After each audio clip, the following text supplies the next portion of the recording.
Donc, normalement, ça devrait aller puisque nous sommes 110 en ligne. Alors, donc, on va donc vous présenter, en tout cas pour toutes les personnes là, qui vont rester avec moi jusqu'à 14 heures, je vais vous présenter cette fresque du facteur humain, fresque qui est portée par une association qui est en train de se créer autour du facteur humain, association qui devrait s'appeler l'association Université du facteur humain et qui est et donc la construction de cette association est portée par Humans Matter que je représente. Humans Matter, entreprise de design cognitif, donc une entreprise qui réunit des chercheurs en sciences cognitives, des designers, une équipe digitale, etc., des ingénieurs pédagogiques et qui travaille sur des technologies, des dispositifs de formation, des expériences qui développent les capacités cognitives. Autre entité, organisation qui porte cette association et cette fresque, c'est le GIECO, le GIECO IPBC pour la traduction anglaise, qui est un groupement donc au niveau mondial hein, de scientifiques du comportement et des sciences comportementales et des sciences de la cognition au sens large. Et donc GIECO pour GIEC des comportements. Donc voilà, on va dire le pendant humain et comportemental du GIEC qui se focalise sur le climat. Autre acteur qui porte cette association, c'est Pixelis, qui est une agence de communication et de branding très engagée, qui est un des pionniers du mouvement Bicorp en France et qui donc travaille beaucoup avec les marques sur leur responsabilité en termes d'évolution des comportements de consommation.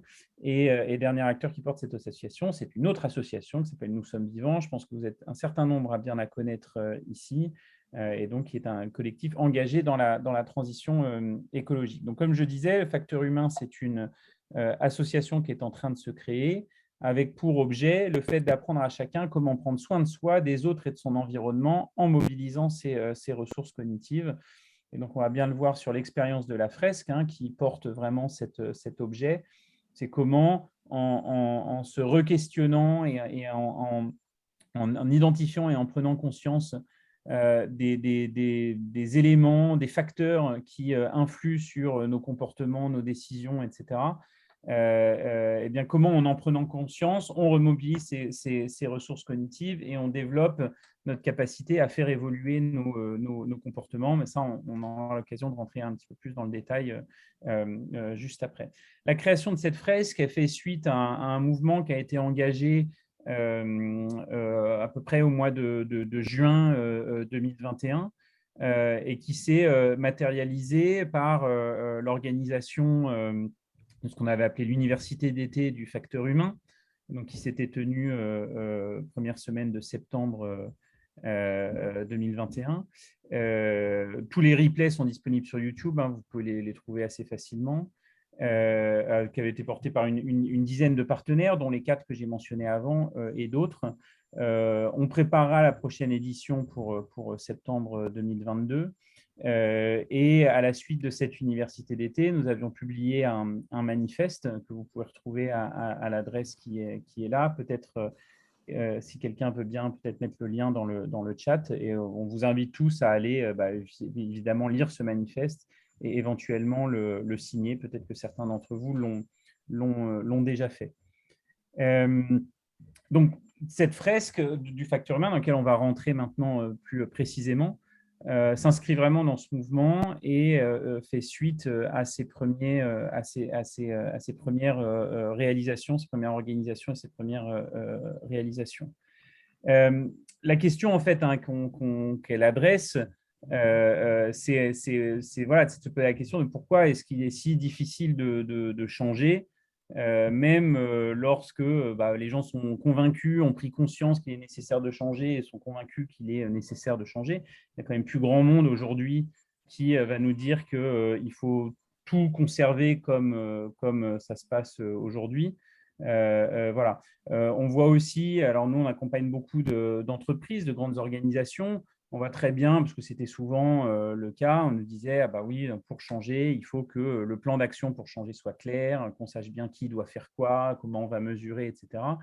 Et on voit bien même que quand il y a un plan d'action qui est clair et qui est partagé, ça ne suffit pas toujours pour qu'un changement profond se passe réellement.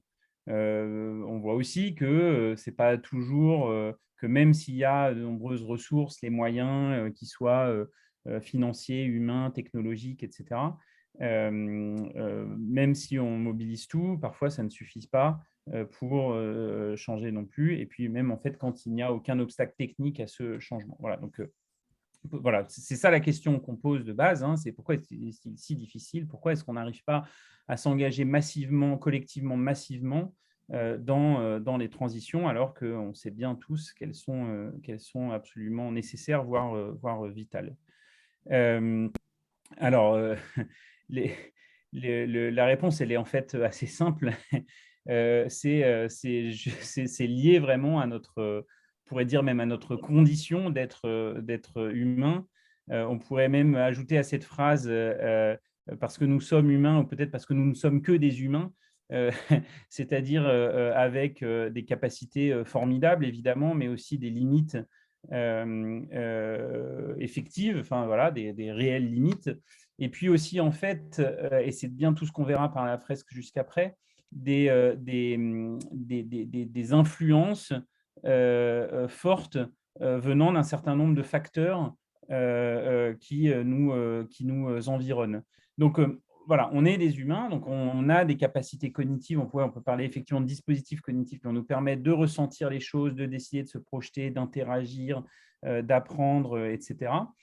Mais en fait, ce dispositif cognitif, cette cognition, donc, voilà, qui nous permet de faire toutes ces choses qui sont écrites sur ces slides, est aussi et surtout est fortement soumise, on va dire ça comme ça, soumise, ouais, à des facteurs environnementaux, donc des choses qui se passent autour de nous, que ce soit notre environnement social, les autres, les habitudes qu'on a avec eux, des choses liées à nos propres expériences, nos souvenirs, notre mémoire, nos biais, nos émotions, etc., qui peuvent en fait soit limiter, soit décupler notre puissance d'action.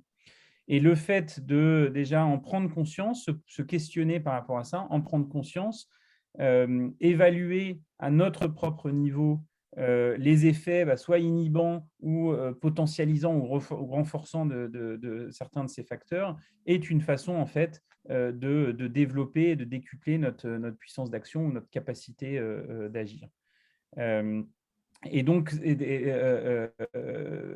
voilà, donc donc c'est bien ça qu'on va chercher à faire en se focalisant sur cette idée du facteur humain, qui est vraiment comment l'être humain en tant qu'être humain contribue à un événement par ses décisions, mais aussi par ses biais, ses émotions, ses comportements, etc. Et de venir explorer les mécanismes qui existent entre ce que l'on perçoit dans notre environnement et le résultat de notre action. Et comme je le disais juste avant, on prend le parti de dire que si on comprend mieux ces mécanismes, et ben en fait, on peut mieux agir sur ces mécanismes. Et si on peut mieux agir sur ces mécanismes, d'une certaine manière, on peut reprendre un peu notre destin en main, c'est-à-dire faire évoluer consciemment nos comportements vers des choses plus souhaitables. Voilà, alors pour la petite blague, hein, Hubert Reeves, que vous connaissez tous, je pense, hein, parle souvent, alors avec son bel accent québécois, du putain de facteur humain, c'est-à-dire de vraiment comment l'être humain, en tant qu'être humain, de par ses interactions avec son environnement, peut être une source catastrophique, on pourrait dire, hein, envers son environnement. Ce qui est sûr, c'est qu'on a le potentiel d'être un putain de facteur humain, mais on a aussi le potentiel d'être un merveilleux facteur humain.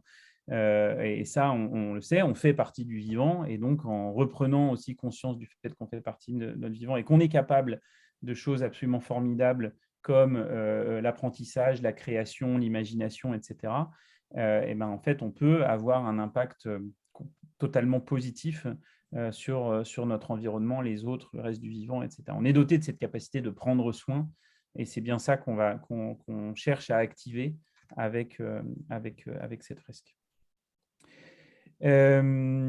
Alors pour ceux qui sont connectés depuis le début, Alban en parlait. Donc, on a conçu cette fresque du facteur humain comme une expérience collective. Donc, ça implique beaucoup de croisements de regard, de perception. l'objectif de créer de construire des représentations communes par rapport à une problématique de transformation, de transition.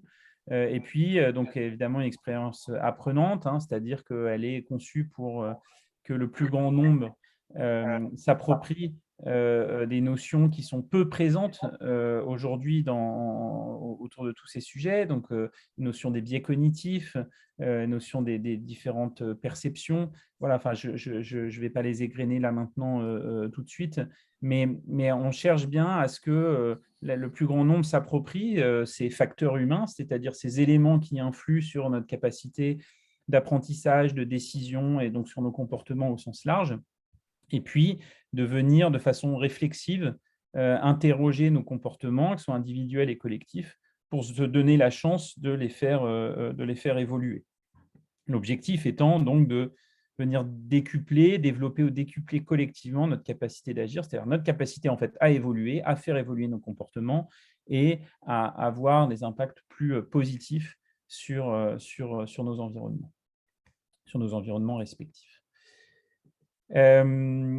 Alors, cette fresque, alors je précise, j'en profite pour faire une mini pause, et préciser que je vais m'arrêter de parler, je pense, faut que je finisse à 14 ans. Je vais m'arrêter de parler, je vais essayer de m'arrêter de parler, j'aime bien parler des fois, donc je vais essayer de m'arrêter de parler quand même d'ici 10 minutes pour vraiment garder, alors on est 135, donc c'est un grand nombre, mais pour quand même essayer de garder une quinzaine de minutes de questions-réponses, d'échanges, et ne pas que ça soit qu'une présentation où je parle seul. Donc, je vais peut-être aller un petit peu vite sur certains trucs, mais c'est vraiment dans le but de garder un temps d'échange.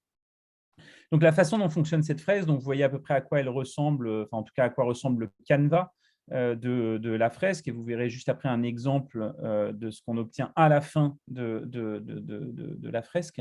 Donc, on part en fait d'un enjeu de transition ou de transformation décrit comme un comportement attendu ou un comportement souhaité ou désiré et qui est défini par le groupe qui fait la fresque.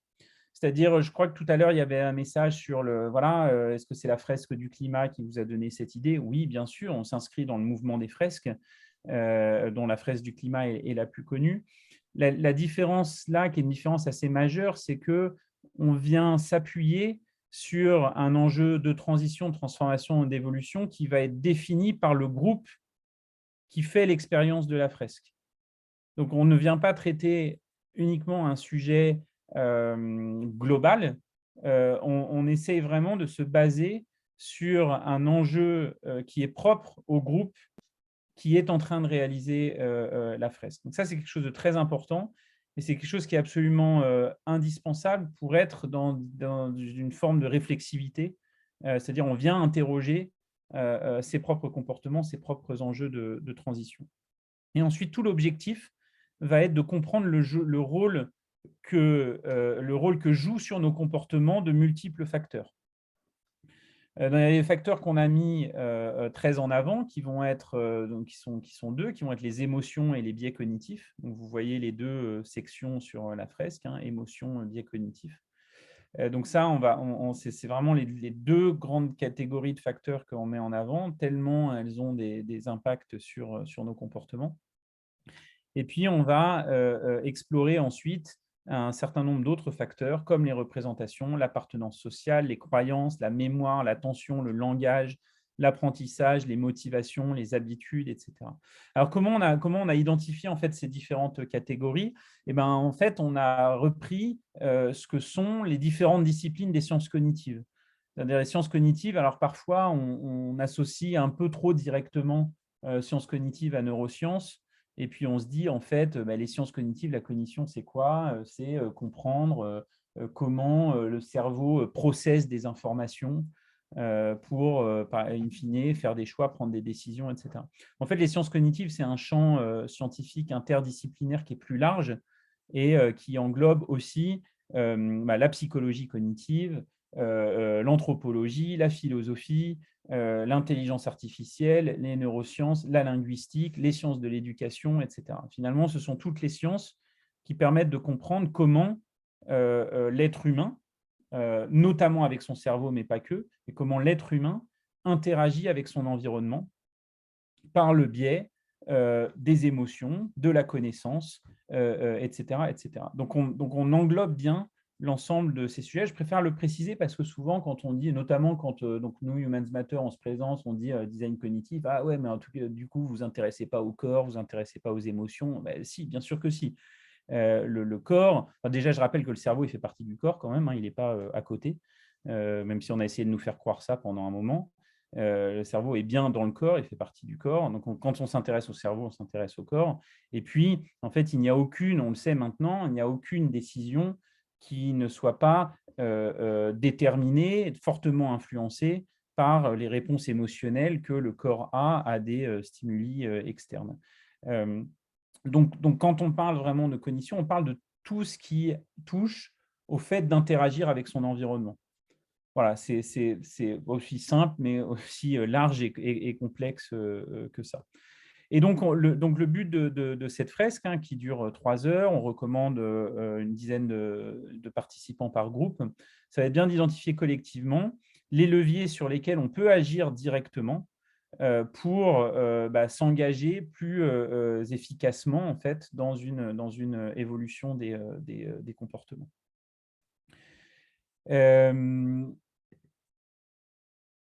La façon dont ça se déroule, donc voilà, comme je disais, hein, ce qui est clé dans l'expérience de la fresque du facteur humain, c'est de partir d'un enjeu de transformation qui est propre au groupe. Donc, il y a un temps d'introduction pour que déjà le groupe de 10 personnes apprennent à se connaître, comprennent de quoi on est en train de parler quand on parle de facteur humain, bon, ça c'est évident, et son importance dans les enjeux de transformation. Donc, on pose le contexte, c'est un petit peu ce que j'ai fait là, hein, le contexte, le cadre du facteur humain, de quoi on parle, etc. Et puis, il va y avoir, donc ça va durer voilà, une vingtaine, 20-25 minutes. Et puis, en fait, une quinzaine de minutes dédiées à ce que le groupe identifie le comportement qu'il souhaite faire évoluer, le comportement qui le concerne et qu'il souhaite faire évoluer. Et puis ensuite, le cœur de la fresque va être de comprendre en fait ce qui limite notre puissance d'action, ce qui limite notre capacité à évoluer vers ce comportement souhaité. Et comme je disais tout à l'heure, on va faire des focus sur deux choses. Les émotions que génère ce désir d'évolution d'un comportement. Et voilà, et souvent, ça génère beaucoup d'émotions, en fait. Il va y avoir beaucoup d'éclairage sur les biais cognitifs et les effets qu'ils ont. Et puis, continuer d'explorer les autres facteurs humains comme voilà, les éléments d'appartenance sociale, d'habitude, etc., etc. Donc, on va d'abord identifier les limites, les freins, et ensuite reprendre les mêmes éléments et se dire maintenant comment ces éléments qui ont été identifiés comme des freins peuvent devenir des accélérateurs ou des éléments qui amplifient, qui décuplent la puissance d'action. Je vais vous montrer sur un exemple d'une fresque produite hein, au bout des 3 heures à quoi ça ressemble. Mais il y a vraiment ce double mouvement. D'abord, on identifie les freins. On identifie parmi tous ces facteurs humains ce qui sont des freins, pour ensuite revenir sur ces freins qui ont le potentiel d'en fait devenir des accélérateurs si on concentre notre attention dessus. Et puis, donc, comme je disais, on est globalement dans un exercice qui est réflexif. Donc, la dernière étape, est un exercice de réflexivité sur cette expérience de réflexivité elle-même. Et donc, c'est-à-dire, voilà, nous venons de faire une fresque ensemble. Qu'est-ce qui nous a marqué? Qu'est-ce qui nous a surpris? Qu'est-ce qu'on en retire? Sur quoi on a envie de se concentrer par la suite. Voilà, donc comme promis, je m'arrête de parler dans 2 minutes et simplement, je vous montre un exemple d'une fresque qui a été réalisée donc, le 7 janvier par un groupe d'une dizaine de personnes sur une thématique qui était une thématique des…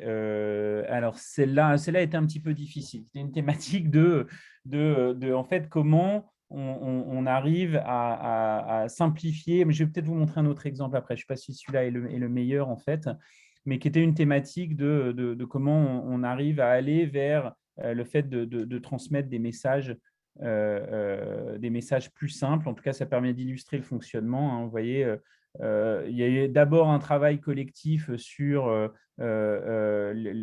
l'enjeu d'évolution de comportement sur lequel on se focalise. C'est tous les post-it que vous voyez au centre, pour au final en choisir un, qui est le gros post-it que vous voyez au milieu. Puis ensuite, à partir de celui-là, toutes les flèches rouges sont en fait les identifications de freins. Donc d'abord au niveau émotionnel, ok, et ensuite au niveau des biais cognitifs, donc on a des cartes pour chacun des biais cognitifs. Puis on continue l'identification des freins sur d'autres facteurs, type voilà, les attentions, les habitudes, etc. Et donc ça, c'est toute la première étape. Et ensuite, on repart de l'extérieur, des facteurs, des émotions, des biais, etc. Et on identifie comment ces facteurs, ces biais, ces émotions peuvent devenir des accélérateurs. Donc, ce sont les flèches vertes qui repartent vers l'intérieur. Voilà. Ce que je vous propose, c'est que je fais une petite pause là, peut-être pour commencer de recueillir certaines de vos questions, ce qui me permet aussi, ce qui va me permettre aussi d'arrêter ce partage d'écran et d'aller ouvrir un autre exemple de fresque que je pourrais, dans lequel je pourrais naviguer pour peut-être répondre à certaines de vos questions. Je peux commencer par une question? Bien sûr, je vous en prie. Alors merci déjà d'aborder ce sujet parce qu'effectivement il est passionnant et il est hyper intéressant. Donc moi je travaille dans les questions de transition écologique, hein, donc on est pile poil dedans. Du coup, votre fresque par rapport au nudge, par exemple, elle se positionne comment? Ah, c'est une super question pour commencer. Alors, je vais essayer de faire une réponse courte. On pourrait dire qu'elle se positionne comme la nouvelle génération des nudges. C'est-à-dire qu'en fait, le nudge traditionnel, celui qui est opérationnel dans plein de situations déjà aujourd'hui, en fait, il cherche à s'appuyer sur un certain nombre d'automatismes cognitifs que l'on a, qui sont regroupés dans ce que Daniel Kahneman appelle le système 1. Et en fait, on cherche à s'appuyer sur ces automatismes, à s'appuyer sur des biais pour orienter vers des comportements positifs. Mais en fait, il n'y a pas d'apprentissage. C'est-à-dire que, alors, Riyad Lebib, qui travaille avec nous chez Humans Matter, qui est docteur en neurosciences, qui est un spécialiste de cette question, lui, il va définir des nudges comme des béquilles cognitives ou des béquilles comportementales. Et si j'enlève la béquille, c'est fini, en fait. Donc, si vous avez mis en place des nudges qui cherchent à provoquer un comportement, si vous enlevez le nudge, en fait, il n'y a pas eu d'évolution du comportement. Il y a eu un comportement à un moment donné avec le nudge. Voilà. Là, ce qu'on cherche à faire, nous, c'est d'aller en fait activer le système 2, en fait, qui est un système qui est plus rationnel, plus réfléchi, plus lent, mais d'activer ce système rationnel sur nos automatismes et de re-questionner nos automatismes pour se donner une chance de faire évoluer ces automatismes vers des choses plus souhaitables. Donc, c'est ça tout le jeu. Donc, c'est pour ça qu'on pourrait qualifier ça de nudge de deuxième génération en disant effectivement, on vient nudger le fait de re-questionner ces automatismes et non pas uniquement venir nudger de façon ponctuelle un comportement. Et merci, la question, elle est excellente et voilà, et on est relativement à l'aise dans ces réponses, dans le sens où on commence quand même à voir les limites des nudges.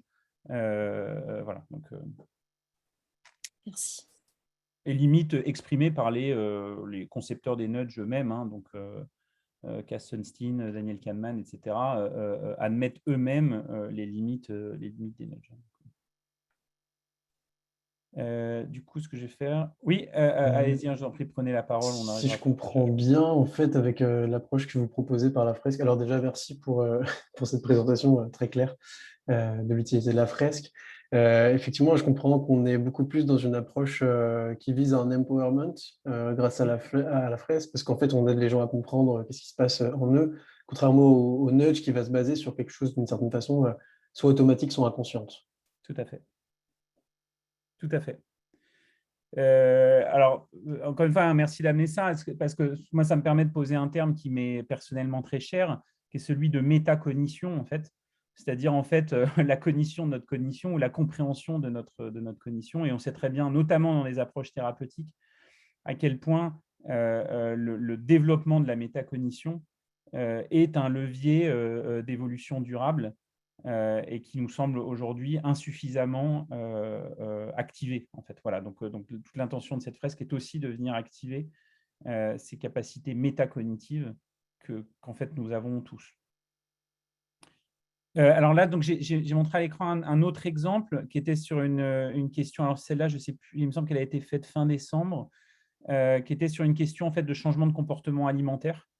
Voilà, avec donc encore une fois le même processus. Hein. Donc, vous voyez au centre des post-it pour se dire en fait, attends, de quoi est-ce qu'on est en train de parler quand on parle de changement de comportement alimentaire. Le groupe qui s'accorde pour dire en fait la question c'est rééquilibrage protéines animales, protéines végétales. Et puis, attendez, j'ai essayé voilà, de zoomer. Et puis, donc, vous voyez à partir de ça, toutes les flèches rouges qui partent vers des émotions que ce type presque d'injonction comportementale en fait, hein, peut créer. Voilà, donc on voit ici des notions de culpabilité, de colère, etc. Donc on commence toujours par les flèches rouges, on part vers l'extérieur, puis ensuite on va voir qu'on va reprendre les flèches vertes pour évaluer comment un certain nombre de ces facteurs peuvent devenir des facteurs positifs. Et puis ici, vous voyez en fait des éléments. Donc, vous voyez, toute la partie émotion, elle n'est pas cadrée. Hein, c'est chacun met son post-it en fonction de comment il ressent les choses. La partie biais cognitif, elle, est cadrée par des cartes biais cognitifs. Parce que donc il y a un aspect, une intention pédagogique dans cette fresque sur ces biais cognitifs, les découvrir et questionner ses propres biais grâce au fait de les découvrir. Et d'un point de vue très concret sur la fresque, la façon dont ça fonctionne, c'est qu'en fait chaque participant, parfois réuni en équipe, a un petit plateau comme ça. C'est-à-dire qu'il va, par exemple, si moi je fais partie de l'équipe A, pendant les tours sur la fresque, eh ben, je vais amener ces cartes. C'est-à-dire je vais amener la carte biais d'autorité et je vais animer, je vais impulser cette réflexion en groupe sur l'effet du biais d'autorité. Bon, je prends cet exemple-là, hein, l'effet du biais d'autorité par rapport à la question du changement de comportement alimentaire pour rééquilibrer protéines animales, protéines végétales. Donc, c'est comme ça aussi qu'il y a un effet d'animation qui est fait sur la fresque. Et animation qui n'est pas uniquement entre les mains de l'animateur, mais qui cherche bien aussi à mettre en position d'acteur tous les participants de la fresque.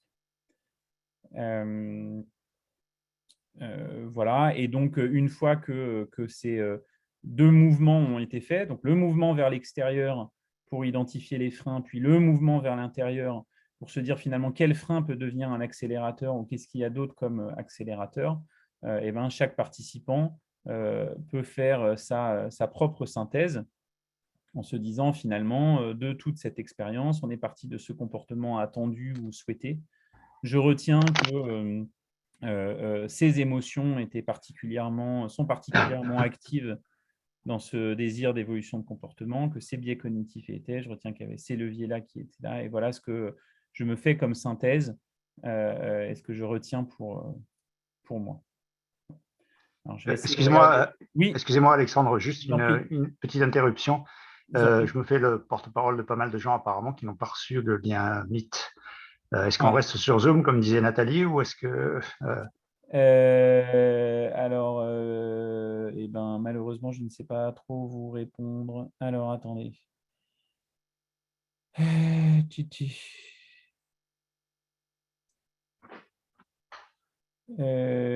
ne vais pas pouvoir vous répondre, mais par contre, je vais passer le message tout de suite. D'accord. Merci. Je suis désolé. Hein. C'est vrai. Je suis désolé, on a dû jongler un petit peu là. Ah oui. Mais je passe le message tout de suite. Parce que pour être tout à fait honnête et transparent. Alors, j'ai un message d'Audrey qui me dit « Peux-tu bien dire à tous ceux inscrits pour 3 heures d'aller sur le lien Meet qu'ils ont reçu ?» Oui, mais on n'a pas reçu de Vous ne lien. l'avez En pas fait. reçu, c'est ça. C'est ça la question. Ouais. Alors. Il y en a quelques-uns dans ce cas, apparemment, si Ouais. on croit le chat. Ouais, j'ai vu. C'est ça le problème. Et donc, en plus, le truc, c'est que je vais devoir vous quitter à un moment. Donc, est-ce qu'il y a non, tous les animateurs des fresques sont partis, en fait. Ah mince. Voilà. Parce qu'on a eu un message de Nathalie à un moment donné qui nous disait de rester sur Zoom pour ceux qui n'avaient pas reçu le lien, mais apparemment, c'est plus d'actualité. Yes. Et moi, je suis sur un Google Meet, mais je suis seul. Donc, c'est un peu embêtant pour ceux qui ont trouvé le lien, mais qui sont seuls. C'est un autre problème. Je comprends. Alors, je lui dis en plus, merci. On va le rejoindre. Avec toi, merci Sandrine, c'est gentil. J'apprécie. Non, mais en plus, alors, pour être tout à fait honnête, et vraiment, c'est pas des éléments de langage. On ne s'attendait pas à avoir autant de monde. Et on pensait, pouvoir faire notre petite session tranquille, comme on fait à la maison, allez, en faisant peut-être 2 groupes, c'est-à-dire en étant 20-25. Et on s'est retrouvé avec pas loin de 600 inscrits sur LinkedIn. Voilà. C'est plutôt bon signe, remarque. C'est bon signe, c'est a priori, on touche un sujet qui compte. En tout cas, oui, nous, on en est convaincus. Bon, ça me permet quand même de dire que voilà, on en est au stade d'avoir une première version qui peut tourner auprès de groupes. Et maintenant, effectivement, on s'inspire beaucoup du succès de la fresque du climat pour aussi inviter un maximum de personnes à déployer une expérience de ce type. Donc voilà, donc on est très heureux que vous soyez très nombreux. On vous remercie de votre indulgence. J'espère qu'on va trouver une solution. Donc, je pense que il va falloir que je prenne mon téléphone. Alexandre, si je peux me permettre de te poser une question. Oui. Qu'est-ce que tu fais pour les 2 prochaines heures? J'avais la même question. Alors, je vais vous dire, en toute honnêteté, je ne sais pas si vous êtes au courant, mais il y a une petite grève dans l'éducation nationale. Donc, j'ai fait quelque chose que j'aime pas trop, c'est que j'ai mis mes fils devant la télé et puis je vais essayer de les enlever de la télé quand même et de faire 2-3 trucs avec eux. Voilà, ça va être mon programme pour la prochaine demi-heure. Et puis après, je vais reprendre un petit peu d'autres réunions pour mon métier de base, qui est d'être voilà, un des dirigeants de Human Center. Voilà. Donc, voilà ce que va être le programme du reste de mon après-midi. Non, mais blague à part, enfin, ce n'était pas des blagues d'ailleurs, mais bon, histoire perso à part, on va quand même essayer de trouver une solution. Peut-être qu'il s'agirait d'en reprogrammer une, si c'est possible. Oui, j'avais la même question. Est-ce que vous allez faire un autre Puisque celle du 25 janvier est déjà pleine. Elle est sold out. Ouais.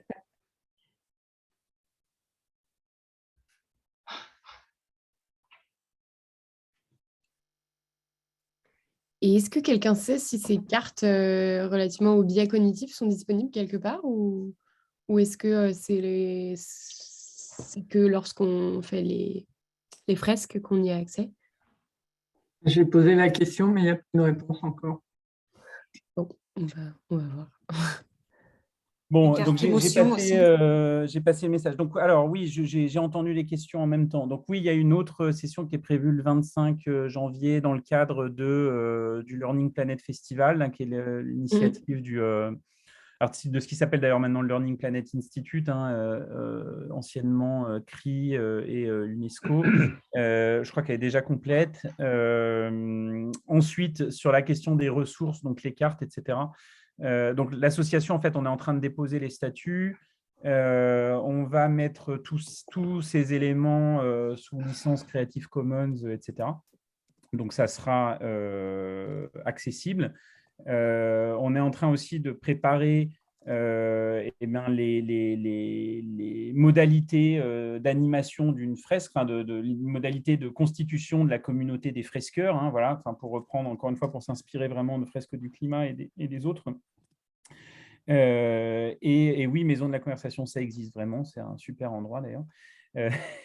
Et donc, on est en train de préparer les modalités, c'est-à-dire voilà, comment ça se lie à une adhésion, comment, s'il y a une forme d'exploitation commerciale de ces fresques, qu'est-ce qu'il doit être reversé à l'association, comment l'association utilise ses ressources, etc., etc. Mais en tout cas, oui, le but est de le rendre accessible au plus grand nombre, moyennant effectivement des participations au fonctionnement de l'association.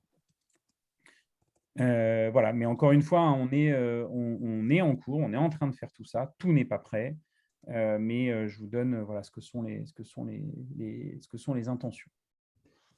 Festival, donc c'est le Learning Planet Festival qui se déroule donc du 25 au 29 janvier, qui est un événement mondial.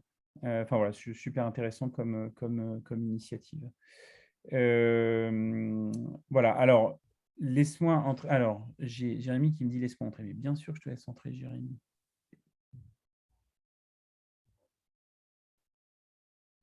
Jérémy, bien sûr que je te laisse entrer. Vas-y.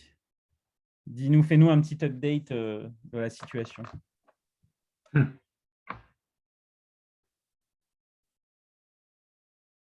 Voilà, moi je suis là si on a besoin. Moi, j'ai terminé. J'ai terminé la présentation. Je crois que malheureusement, un certain nombre de personnes ici… Je vais pouvoir vous aider. Vous restez là, je vais vous dispatcher dans des groupes si vous voulez. Ah ben volontiers, oui. Ok. Voilà, moi je vais vous laisser. Merci. Oui, il y aura des nouvelles dates. Je réponds à une dernière question. Oui, bien sûr, il y aura des nouvelles dates pour nos fresques avec tes enfants. Ouais, pourquoi pas, je n'ai pas essayé encore. Mais j'ai une idée des comportements qui devraient faire évoluer par contre. Et toi, comme papa aussi? Ouais, merci Nathalie, bien sûr, évidemment. J'ai aussi un peu de boulot. Ouais. Donc voilà, merci, un grand merci à toutes et à tous. Voilà, c'était une mise en bouche. On voit qu'on a créé de l'attente, ça fait plaisir et on va s'occuper d'être au niveau de ça et de vous permettre à toutes et à tous, comme vous le souhaitez, de faire partie de l'aventure aussi. Voilà. Je vous ai partagé un lien Zoom, vous pouvez rejoindre ma session, on sera peut-être nombreux, mais on va se débrouiller. Je vous souhaite une bonne après-midi, je vous laisse entre les mains de Jérémy. Merci Alexandre. Merci Alexandre. Merci.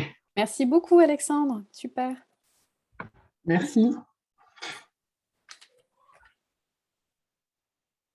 Donc, chers tous, je vous ai envoyé un lien pour vivre l'expérience de 3 heures de la fresque. Donc, vous l'avez là dans le chat. Simplement, ceux qui étaient déjà inscrits, s'il vous plaît, parce qu'on va être très nombreux. Ok, au revoir alors. Au revoir. Pour les prochaines sessions, c'est le 25. Donc, il y a une autre session de présentation le 25 à midi et il y a une session de la fresque de 3 heures le 25 à 9 heures. Mais elle n'est pas sold out? Elle est sold out, mais bon, comme on a vécu des choses intenses aujourd'hui, nous sommes amis maintenant, vous aurez le plaisir de pouvoir y participer. Alors, comment peut-on s'inscrire à nouveau, Jérémy? Alors, je vais vous donner le lien. Ah non, parce que c'est sold out, donc il faut m'envoyer un petit mot. Donc, je vous mets mon email. Ok.